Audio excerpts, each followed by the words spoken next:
नमस्कार, मैं doctor Neetu Verma, life 360 physiotherapy chiropractic osteopathy centre Raipur से। आज मैं बात करूंगी कायरोप्रैक्टिक के बारे में। कायरोप्रैक्टिक अभी के टाइम में इंडिया में इनफैक्ट ऑल ओवर वर्ल्ड बहुत पॉपुलर होते जा रहा है। तो आज हम समझते हैं क्या होता है कायरोप्रैक्टिक। ट्रेडिशनली इसको बोन सेटिंग बोलते हैं। इसका ओरिजिन बहुत सालों पहले चाइना और इंडिया में हुआ था और अभी भी आपको सब जगहों में ऐसे लोग मिल जाएंगे जो शायद स्कूल भी नहीं गए लेकिन वो बोन सेटिंग करते हैं। बोलचाल की भाषा में उसको बोलते हैं कि हड्डी बिठाते हैं या हड्डी कड़काते हैं। तो वो ट्रेडिशनल बोन सेटिंग है। कायरोप्रैक्टिक विथ टाइम बहुत सारे रिसर्चेस और स्टडीज़ के साथ एक कोर्स डेवलप हुआ और ये कोर्स ज़्यादा पॉपुलर हुआ ऑस्ट्रेलिया, यूएस, यूके, इन सब जगह में। वहाँ से फिर ये प्रॉपर एक फॉर्मेट में आया जिसमें हमको बेसिक से शुरू करना होता है कि हर एक बोन दूसरे बोन के साथ किस एंगल में रखा हुआ है और किस रेंज तक उसको हम मूव करते हैं नॉर्मली, नेचुरली। शोल्डर जॉइंट है या स्पाइन है, तो हर एक मूवमेंट का कितना रेंज है, किस रेंज तक उसको मैक्सिमम ले जा सकते हैं और किस एंगल में वो रखा हुआ है। जब मूवमेंट होता है तो किस एंगल में वो घूमता है। तो ये सारे बेसिक से शुरू करना होता है। उस जॉइंट को मूव करने के लिए कौन कौन से मसल्स रिस्पॉन्सिबल होती हैं, ऐसे सारे बेसिक के साथ शुरू करके हम कायरोप्रैक्टिक एडजस्टमेंट तक आते हैं। फिजियोथेरेपी में हम ग्रेड 4 मोबिलाइजेशन तक रहते हैं जिसमें हम जॉइंट्स को जेंटली मूव करते हैं क्योंकि वहाँ स्टिफनेस है तो हम उसको जेंटली मूव करते हैं। कायरोप्रैक्टिक में हम उसको एक एंगल में ले जाके लास्ट रेंज में उसको फिजियोलॉजिकल बैरियर तक ले जाके थोड़ा थ्रस्ट करते हैं। तो ये बहुत इंस्टेंट रिलीफ देता है।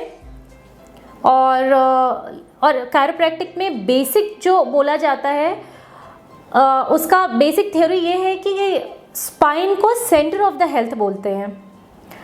जैसे फिजियोथेरेपी में हम मसल और मूवमेंट को बहुत इम्पोर्टेंस देते हैं, कायरोप्रैक्टिक में स्पाइन को सेंटर ऑफ द हेल्थ बोलते हैं क्योंकि जितने भी नर्व्स हैं जो हमारे मसल्स को सप्लाई करते हैं, फाशिया को सप्लाई करते हैं, आपके ऑर्गन्स को सप्लाई करते हैं, डायफ्राम को सप्लाई करते हैं, तो जितने भी हमारे ऑर्गन्स जो ज़िंदा हैं, जो सेल्स हमारे ज़िंदा हैं, उन सब में जो सेंसेशन आता है, मैसेज आता है ब्रेन से, वो आता है आपके नर्व से। और ये नर्व ट्रैवल करते हैं आपके स्पाइन के बीच से, स्पाइनल कॉर्ड के प्रोटेक्शन के लिए और आपको सीधा रखने के लिए आपका स्पाइन होता है और स्पाइनल कॉर्ड के प्रोटेक्शन के लिए स्पाइन है। तो स्पाइन को ही सेंटर ऑफ द हेल्थ बोलते हैं क्योंकि हर एक सेल्स में जो नर्व्स जाती है वो इसी के थ्रू जाती है। अब इसमें सबसे इम्पॉर्टेंट बात जो जानने वाली है कि स्पाइन ट्रीट करके कैसे हम होल बॉडी को अलाइन करते हैं। इसका बेसिक यहाँ से शुरू होता है कि हर एक जॉइंट जो अपने एक पर्टिकुलर एंगल में रखा हुआ है और वहाँ से जो नर्व निकल रही है उसके लिए जो जगह है वो जगह कभी कॉम्प्रोमाइज़ नहीं होनी चाहिए। जब वो अपना एंगल, एक पर्टिकुलर एंगल छोड़ के वो कहीं खिसक के रखा होता है या बहुत स्टिफनेस होती है और वहाँ पे मूवमेंट के लिए जगह नहीं होती दो जॉइंट्स के बीच में, वहाँ से मिस अलाइनमेंट शुरू होता है और वहाँ से सारी प्रॉब्लम शुरू होती है।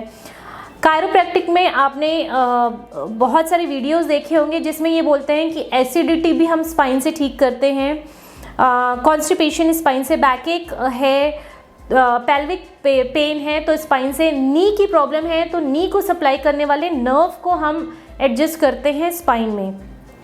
तो ऐसे सारे को रिलेटेड जगह में जाके हम उसको सबसे पहले सेंटर में अलाइन करते हैं, उसके बाद पेरीफेरी मतलब आपके हाथों या पैरों को अलाइन करते हैं।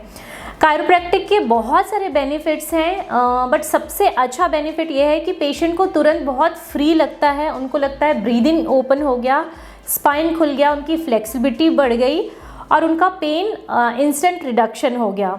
रेंज ऑफ मूवमेंट बढ़ गया। तो ऐसे बहुत इंस्टेंट बेनिफिट्स उनको देखने मिलते हैं।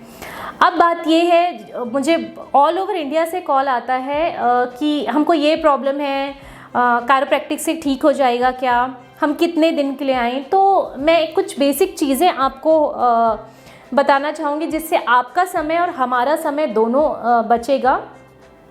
क्या ऐसे कंडीशंस हैं जिसमें हम कायरोप्रैक्टिक करा सकते हैं। आप बिल्कुल इस बात के रूट को समझिए। अगर किसी को पैरालिसिस है, उसके हाथ पैर एक पोजीशन में अटके हुए हैं, तो क्या ये कायरोप्रैक्टिक से ठीक हो सकता है। एक सेरेब्रल पाल्सी का बच्चा है, वो पैदा होने के समय से ही उसको सेरेब्रल पाल्सी है, ब्रेन पूरा डेवलप नहीं है। या कोई डीमाइलिनेटिंग न्यूरोपैथी, किसी को न्यूरोपैथी, उनके नसों में जान ही नहीं है, ताकत ही नहीं है, तो क्या ये कंडीशन कायरोप्रैक्टिक से ठीक हो सकता है। आपका एक्सीडेंट हुआ, ट्रॉमा हो गया, स्पाइनल कॉर्ड इंजरी हो गई, जो आपका स्पाइनल कॉर्ड है वो एक जगह से कट गया और उसके नीचे, उस लेवल के नीचे से बिल्कुल आपको कोई सेंसेशन नहीं है और कोई मोटर पावर नहीं है, आपके मसल्स में कोई पावर नहीं है, तो क्या ये सारे कंडीशन कायरोप्रैक्टिक से ठीक हो सकते हैं। तो बेसिक समझिए, हमने अभी जाना कि कायरोप्रैक्टिक में हम जॉइंट्स को फ्री करते हैं। जब जॉइंट्स फ्री होते हैं तो उसके बीच में से कोई नस फंस रही है तो वो फ्री होती है। बट क्या अगर आपको ब्रेन हैमरेज है जिसके कारण आपको पैरालिसिस हुआ है, तो वो क्या हाथ जॉइंट्स को फ्री करने से ठीक हो सकता है। आपको कोई जेनेटिक प्रॉब्लम है जिसमें आपको न्यूरोपैथी हो रही है, बच्चे का ब्रेन ही डेवलपमेंट नहीं है, इसलिए उसका हाथ पैर उसमें ताकत नहीं है, तो क्या जॉइंट को मूव करने से, जॉइंट को फ्री करने से वो ठीक हो सकता है। नहीं हो सकता। तो ये बेसिक चीज़ें आप भी समझिए कि न्यूरो केसेस में कायरोप्रैक्टिक नहीं काम करता, बट कुछ सारे न्यूरो केसेस जो ट्रॉमा के कारण है, जैसे आप भारी सामान उठाए और आपको डिस्क बल्ज हो गया, शियाटिका हो गया, नसों में पैरों तक दर्द जा रहा है, झुंझुनी जा रही है, सुन्नपन है, तो ये क्या है, क्या ये कायरोप्रैक्टिक से ठीक हो सकता है। ये बिल्कुल कायरोप्रैक्टिक से ठीक हो सकता है, क्योंकि यहाँ पे हम कोई नस कटी नहीं है, सिर्फ दबी है, और जिस हड्डी के हिलने के कारण, जिस जॉइंट के सबलक्सेशन के कारण वहाँ पे डिस्क बल्ज हुआ है और वो नस दब रही है, हम उसको बिठाते हैं। जब वो सेट होता है तो जो नस दब रही है वो डीकम्प्रेस हो जाती है। मैंने अपने पहले वीडियोस में भी इस बारे में बात किया है, तो आप वो वीडियो देखिए और समझिए कि जब वो नस दब रही है तो जब हम उसको, उसके दबाव को कम कर दें, उसको डीकम्प्रेस कर दें, कैसे, कायरोप्रैक्टिक से उस जॉइंट को फ्री करके अपनी जगह में वापस लाके, तो ये केस भी नस दबने की, मतलब न्यूरो का केस हुआ, पर ये केस हम कायरोप्रैक्टिक में एड्रेस कर सकते हैं। बाकी जो जनरल चीज़ें हैं, मसल पेन है, मिसअलाइनमेंट है, बोन टेढ़ी मेढ़ी हो रही है, जॉइंट में से आपको आवाज़ आ रही है, पूरे टाइम स्टिफनेस रहता है, जकड़न रहती है, तो ये सारी जनरल चीज़ें हैं जो हम कायरोप्रैक्टिक में देखते हैं। और अगर आपको कोई ये बोलता है कि हम एसिडिटी कायरोप्रैक्टिक से ठीक कर देते हैं, तो आप उसकी भी बेसिक को समझिए कि किसी ऑर्गन में जो नस सप्लाई हो रही है हम उसको तो फ्री कर रहे हैं, पर क्या आप अपना लाइफस्टाइल नहीं बदलेंगे, खान पान ठीक नहीं रखेंगे, समय से नहीं लेंगे, जो प्री एंड प्रोबायोटिक्स चाहिए, जितने उसको न्यूट्रिशन चाहिए वो नहीं ध्यान रखेंगे, फाइबर्स नहीं देंगे, तो क्या सिर्फ कायरोप्रैक्टिक से एसिडिटी हमेशा ठीक रह सकती है। तो आपको भी समझना होगा कि कायरोप्रैक्टिक किन चीज़ों के लिए दिया जा सकता है, उसके बेनिफिट्स क्या हैं। और जब आप ऑल ओवर इंडिया से कॉल करते हैं कि हमको ये दर्द है, हम आ रहे हैं, आप हमको ठीक कर दो, तो आप भी अपने एक्सपेक्टेशन से समझिए कि आपको साल, 2 साल, 3 साल से प्रॉब्लम है, और आप लोग कॉल करते हैं और बोलते हैं कि हमने वीडियो देखा है, बिल्कुल कोई आदमी झुका हुआ दर्द में है तो एक बार में ठीक हो जाए। बॉडी को हील होने के लिए समय चाहिए। कायरोप्रैक्टिक भी, आप फॉरेन में जाएंगे तो कायरोप्रैक्टिक के सेशंस वीक में 2 बार होते हैं, फिर वीक में 1 बार, फिर 15 दिन में 1 बार, ऐसे शेड्यूल्ड होते हैं। और कायरोप्रैक्टिक ऐसा नहीं कि आपने बताया कि मेरे को गर्दन में स्पॉन्डिलाइटिस है, दर्द है, आप कर दो। हमको उसके लिए प्रॉपर असेसमेंट करना पड़ता है कि कौन से लेवल पे कौन सी बोन किस तरफ जाके रोटेट होके खींच के टिल्ट होके अटकी हुई है। कभी तो हमको मैं प्रेफर करती हूँ जनरली एक्सरे देखना। एक्सरे देखिए तो आप सही हाथों में जाइए, सही लोगों से कायरोप्रैक्टिक कराइए। आप ऐसे वीडियो से इन्फ्लुएंस नहीं हुई जो लोग ट्रेडिशनल बोन सेटिंग जैसा हर एक पेशेंट को एक जैसा ही एडजस्ट करते हैं, बिना एक्सरे देखे, बिना असेसमेंट किए, बिना आपके बॉडी किस तरफ जा रही है उसको समझे और उसके बाद ही एडजस्टमेंट करें। मैं बहुत से ऐसे वीडियोस देखती हूँ और लोग उनसे इन्फ्लुएंस होते हैं कि लोग चलती गाड़ी में, ट्रेन में सर्वाइकल थ्रस्ट दे दिए।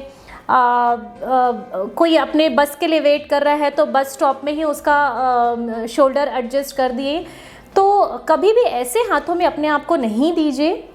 एक बार के लिए हो सकता है आपको थोड़ी देर के लिए अच्छा लगे, बट बॉडी को जब आप किसी को देते हैं तो आप देखिए कि वो कितना एजुकेटेड है, उसके पास प्रॉपर उस चीज़ का डेप्थ नॉलेज है कि नहीं, उसकी उस चीज़ में मास्टरी है कि नहीं।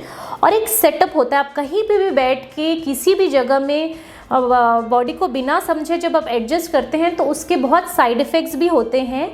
और मैं पब्लिक को एजुकेट करना चाहूँगी। मैंने ऐसे भी पेशेंट देखे हैं कि ट्रेन में मेरे एक पेशेंट हैं, वो ट्रेन में ट्रैवल कर रहे थे और ट्रेन में मालिश करने वाले घूम रहे थे। तो उसने बोला कि साहब आपका ना गर्दन बहुत स्टिफ है, मैं एडजस्ट करता हूँ। चलती ट्रेन में उन्होंने उनका गर्दन एडजस्ट कर दिया और तब से लेके जब वो मेरे पास आए 1.5-2 साल तक वो परेशान रहे।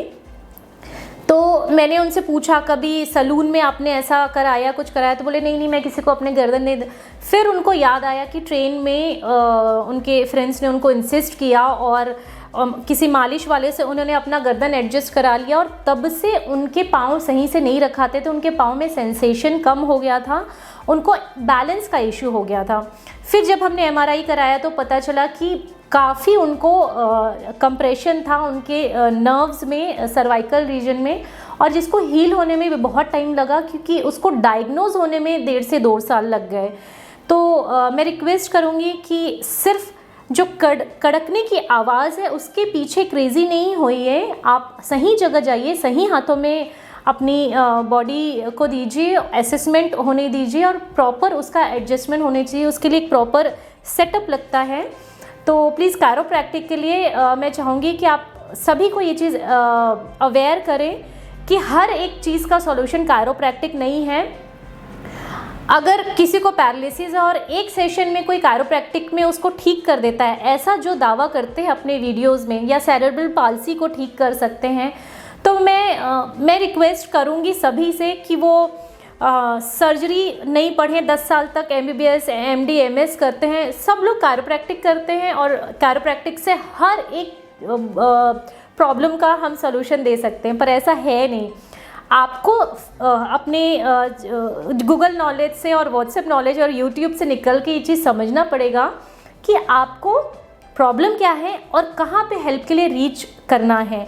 तो कायरोप्रैक्टिक के बारे में आज मैं इतना ही बोलना चाहूँगी कि जनरल बॉडी स्टिफनेस या जॉइंट स्टिफनेस रेंज कम है, वहाँ तक के लिए कायरोप्रैक्टिक एकदम सेफ़ है। और please go to some places जहाँ पे एक एजुकेटेड वेल ट्रेंड जिनके पास प्रॉपर डिग्री है, आप उनके पास जाके कायरोप्रैक्टिक कराएं। Thank you.